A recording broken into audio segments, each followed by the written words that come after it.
గోవా మాజీ ముఖ్యమంత్రి స్వర్గీయ మనోహర్ పారికర్ గురించి ఇక్కడ ఒక మాట మనం చెప్పుకోవాలి స్పష్టంగా, ప్రేరణకారకంగా, స్ఫూర్తిదాయకంగా. ఆయన రక్షణ మంత్రిగా ఉన్నప్పుడు మిలిటరీ వాళ్ళు వేసుకున్నటువంటి బూట్లు గమనించాడు ఆయన. అవి ఒక్కొక్కటి 25,000 అండి జత.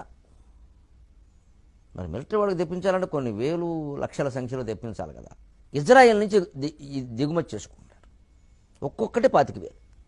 ఆ మంచు ప్రాంతాల్లో, హిమాలయ ప్రాంతాల్లో నడవడానికి అవే ఉపయోగపడతాయి, లేకపోతే కష్టం, అవి తప్పదు. వాటి నిర్మాణం వేరుగా ఉంటుంది.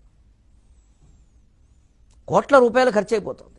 ఒక్కొక్క జత 25,000 అంటే బూట్లు అంతమంది సైనికులకు ఇవ్వాల్సిందే.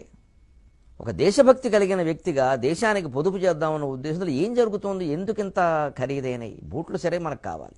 ఇవి ఎక్కడ తయారవుతున్నాయి? వీటి ఫార్ములా ఇజ్రాయెల్లో మనం కనుక్కుంటే అదేమిటో మనం చేసుకోలేమా? ఈ మాత్రం చెప్పులు కుట్టడం అనేది మనకేమైనా కొత్తదా? ఎంత ప్రాచీనమైన కళ. చెప్పులు కుట్టిన వ్యక్తుల గురించి మన పురాణాల్లో ఎంత ఉన్నతంగా చెప్పారు.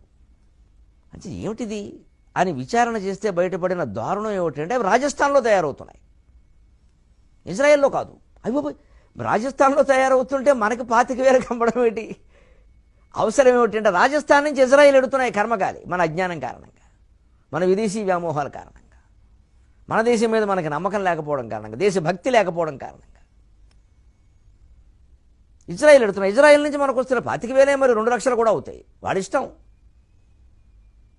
అక్కడికి ఈయన కనుక్కునే రాజస్థాన్ వెళ్ళి ఏమయ్యా మీరు అటెందుకు పంపిస్తున్నారంటే, ఇక్కడ ఎవరో తీసుకుంటారండి, డబ్బులు ఎవరండి, సరిగ్గా గవర్నమెంట్ ఆఫీసులు అన్నీ అలాగే ఉంటాయండి, ఏవి సరిగ్గా ఎవరని ఎందుకు వచ్చిన వాళ్ళైతే స్పాట్ పేమెంట్ సార్ ఇచ్చి పట్టుకెడుతున్నారని అన్నారు. ఇది జరుగుతోందని తెలిసి జరుగుతోంది కాబట్టి వాళ్ళు ఇజ్రాయెల్ వాళ్ళు వచ్చారు, అమ్మేశారు. ఇజ్రాయెల్ నుంచి మళ్ళీ మనకు అమ్ముతున్నారు ఇక్కడ. అప్పుడు ఈయన వాళ్ళకి వాగ్దానం చేసి నేరుగా మేము తీసుకుంటాం, మీరు ఎంతకి ఇస్తారు అంటే ఆశ్చర్యకరంగా ఒక జత 2,200, 3,000 మించకుండా చెప్పారు. ఎక్కడ 3,000 ఎక్కడ 25,000 ఆలోచించండి. ఆ మహానుభావుడు ఎన్ని వేల కోట్లు పొదుపు చేశాడు.